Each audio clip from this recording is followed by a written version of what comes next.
안녕하세요. 노트북 리뷰는 다나와 노비다의 태군입니다. 요즘 인텔 고성능 CPU에서 발생되는 모종의 이슈가 있잖아요. 그것 때문인지 주가도 바닥을 한번 찍었고요. 모바일은 아니라고는 하지만 괜찮다고 누구든 장담할 수도 없기에 그래서 요즘 고성능 HX급 프로세서가 탑재된 게이밍 노트북은 AMD가 좀 더 낫지 않나 생각됩니다. 그래서 이번에 준비한 노트북도 고성능 AMD 라이젠 9 7940HX가 탑재된 게이밍 노트북입니다. 최근 게이밍 노트북의 추세를 보면 2560x 1600급의 고해상도 디스플레이가 많이 쓰이고 있습니다. 고해상도 디스플레이에 RTX 4060 조합이 가성비 제품으로 가장 많긴 하지만 써보면 성능에서 조금 아쉬운 게 느껴지고요. RTX 4080을 가기에는 너무 가격대가 높아지다 보니 적당한 선에서 타협을 해서 RTX 4070 정도를 생각하는 분들이 많이 계실 것 같습니다. 이번 노트북이 딱 그런 제품이고요. ASUS 터프 게이밍 A16 FA607PI-QT084라는 제품입니다. 과연 라이젠 9 고성능 CPU와 RTX 4070 그리고 고해상도 모니터의 조합은 어떨지 지금부터 알아보겠습니다.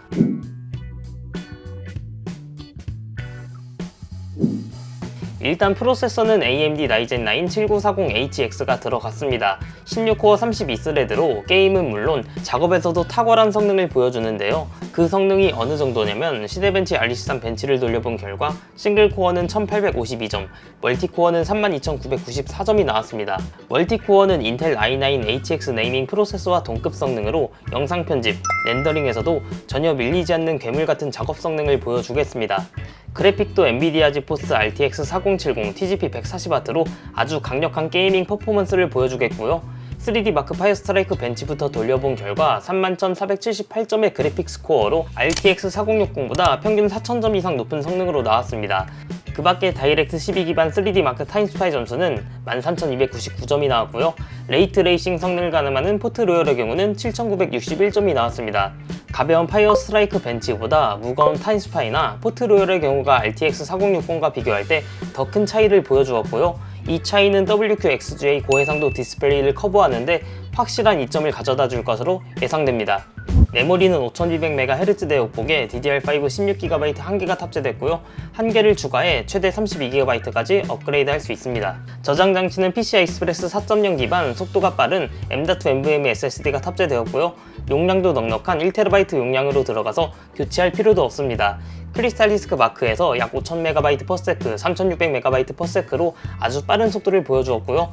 열어보면 M.2 여유 슬롯도 있어서 추후 1TB나 2TB 하나만 더 달아줘도 스팀 라이브러리를 든든하게 채워줄 수 있겠습니다.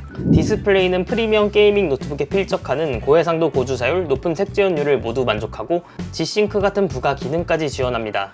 또한 작업하기에 좋아 요즘 인기가 많은 16인치형 2560x 1600 16:10 디스플레이도 쓰임새가 좋고요. 안티글레어 패널에 디스플레이 밝기도 400니트로 높아서 햇빛이 들어오는 창가 자리나 실외에서 사용해도 눈이 부시지 않고 잘 보입니다. 색지연율은 DCI P3나 sRGB 100% 모델로 나오는데 상품 설명에 없는 걸로 보아 sRGB 100%로 추정됩니다. sRGB 100% 정도면 충분히 좋고요.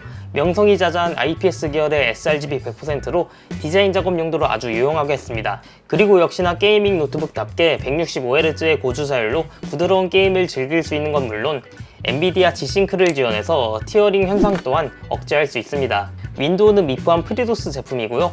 가격은 약 200만원 정도지만 RTX 4070과 특히 고성능 AMD 라이젠 9 7940HX를 생각하면 가성비가 정말 좋게 나왔다고 할 수 있습니다.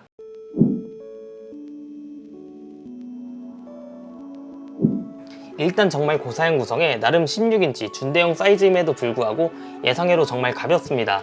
스펙상 2.27kg으로 가볍고 실제 측정해봐도 2.22kg으로 오히려 더 가볍게 나왔습니다. 터프 게이밍 시리즈는 내구도 테스트에서 밀리터리 스탠다드 810H 밀리터리 등급의 강력한 내구성과 견고함이 장점인 시리즈인데도 어쩜 이렇게 가볍게 나오는지 신기합니다. 디자인은 저번에 ASUS 터프 게이밍 A15를 보여드린 것과 거의 비슷한데요. 군데군데 엠보싱 양각으로 처리한 모서리의 패턴 그리고 키보드 상판 디자인에서 약간의 디테일이 다릅니다. 터프 게이밍 A15보다 좀 더 절제되고 세련된 느낌이라고 생각되는데요. 그리고 여전히 터프만의 아이덴티티가 느껴지는 개성있는 멋진 외형은 정말 만족스럽게 느껴졌습니다. CPU와 GPU 성능이 높아서 어댑터는 280W로 상당히 고출력이고요. 그래서 어댑터는 케이블까지 포함해서 764g으로 가볍진 않습니다. 좋은 점으로는 USB PD 100W 충전을 지원하기 때문에 외출 시 게임을 하지 않는 경우 PD 충전기를 활용하면 가볍게 외출할 수 있겠습니다. 키보드는 사열 숫자 패드까지 들어간 완전체 풀사이즈 키보드이고요. 펑션키 4개마다 여백을 준다거나 하는 디테일은 일반 키보드와 레이아웃에서 유사한 부분이 많아 적응을 쉽게 만들어 주었습니다. 터치패드도 일반 보급형 게이밍 노트북에서 보기 드문 넓고 쾌적한 사이즈로 마우스, 키보드 조작 모두 수준급으로 좋았습니다. 키 트래블도 1.7mm로 깊고 반발력도 충분해서 키를 누르고 있다는 피드백이 정확하게 손끝으로 전달되는 훌륭한 키감이었고요. FN키와 펑션키 조합으로 키보드 RGB 효과 변경, 성능 모드 변경뿐만 아니라 볼륨 조절, 마이크 음소거, 에이수스 아머리 크레이트 제어 프로그램 등은 아예 바로가기 하키를 따로 구성해서 여러모로 게임 중에 시스템 제어를 편하게 할 수 있는 점도 굉장히 마음에 들었습니다.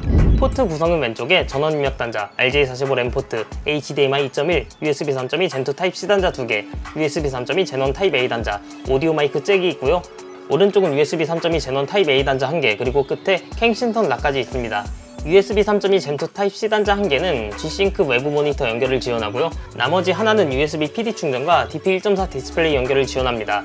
각 포트는 최신 규격으로 스펙이 꽤 괜찮고 종류도 다양해서 기타 주변 장치나 외부 모니터를 연결하여 사용하기에 최적화된 구성을 보여줍니다.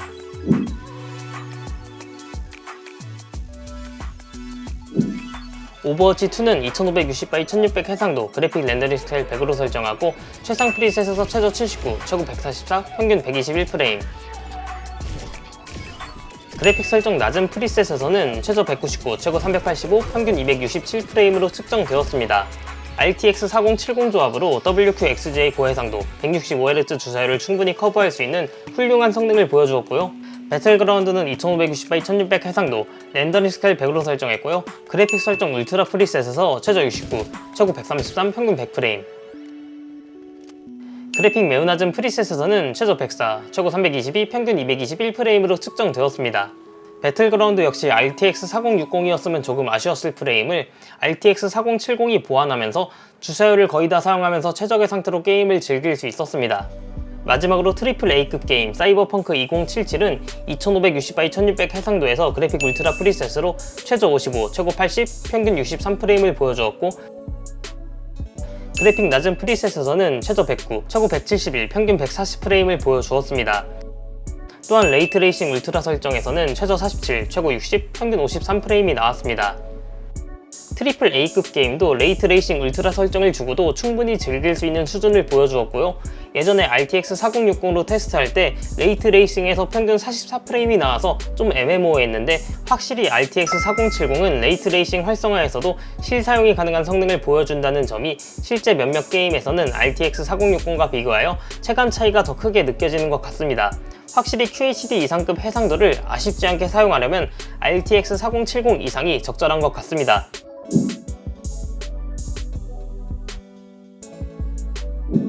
일단 노트북 하판을 열어서 쿨링 솔루션을 살펴보면 84개의 블레이드가 적용된 아크플로우 팬 2개가 양쪽에 있고요. 그리고 5개의 구리 히트 파이프가 중앙에서 발생하는 CPU와 GPU의 열을 양쪽으로 빠르게 전달시켜 총 4개의 통풍구를 통해 빠르게 내보낼 수 있는 구조가 갖춰져 있습니다.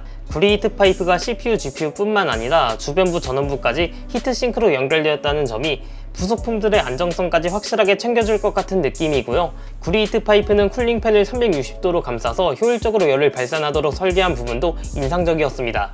실제 최고 성능 모드에서 배틀그라운드 게임 중에 CPU 온도는 초반에 평균 96도씨의 클록 스피드 4.95GHz 이상 나오다가 나중에는 온도 제어가 개입되어 평균 88도씨의 4.75GHz를 계속해서 유지하면서 좋은 모습을 보여주었는데요.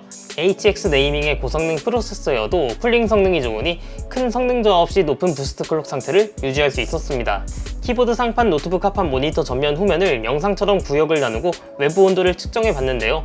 아무런 작업을 하지 않는 아이들 상태에서는 부위에 따라 다르지만 실내 온도에서 플러스 1도에서 4도씨 정도였고요. 배틀그라운드 게임 중에는 전체적으로 온도가 올랐지만 확실히 CPU, GPU 칩셋이 위치한 키보드 중앙과 상단부일수록 뜨거운 모습을 보여주었습니다. 반면 다른 부분은 미지근한 정도였고요. 32도씨의 무더운 실내 온도까지 감안하면 발열로 인해 실사용에 지장을 준다거나 하는 정도는 아니었습니다.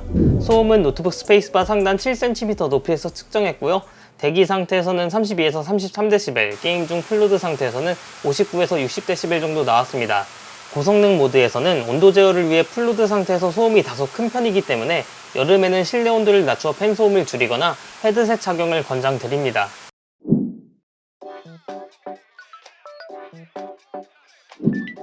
배터리는 90Wc 대용량으로 들어갔고요. 사용시간 테스트로 배터리가 100% 남은 상태에서 화면 밝기 80%, 사운드 크기 30에서 넷플릭스 영화를 약 1시간 동안 시청해 보았습니다.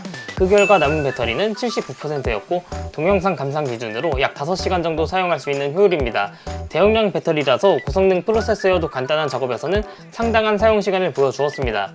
ASUS 터프 게이밍 A16 FA607PI-QT084는 요즘 인텔을 대신하여 떠오르는 모바일용 고성능 CPU의 표준 AMD 라이젠 9 7940HX 프로세서가 탑재된 노트북으로 시대벤치 점수가 32,000점대를 보여주면서 작업에서 엄청난 위력을 보여주었고요. RTX 4070 탑재로 WQXGA 고해상도에서 게임을 돌리기에 부족함 없는 퍼포먼스를 보여주었습니다. 사실 QHD 이상의 고해상도 디스플레이가 표준이 되어가고 있는 요즘 60번대 그래픽으로는 약간 아쉽게 느껴지는 부분이 있는데요. 그렇다고 80번대 같이 부담스러운 걸 추천하기에는 그렇고 RTX 4070이 표준 게이밍 노트북으로서 가장 밸런스가 좋지 않나 생각됩니다. 언제나 말씀드리는 거지만 노트북을 구성하는 CPU, GPU, 모니터의 적절한 밸런스라는 건 실사용에 있어 정말 중요한 부분인 것 같습니다. 아무튼 이번 노트북은 고해상도 디스플레이에서 부드러운 게임을 즐길 수 있고 강력한 모바일 프로세서 탑재로 동영상 편집이나 그래픽 작업, 프로그래밍 등 작업용까지 병행하실 분들에게 강력 추천드리고 싶은 제품이네요. 여기까지 노트북 리뷰는 다나와 누리다의 태풍이었습니다. 감사합니다.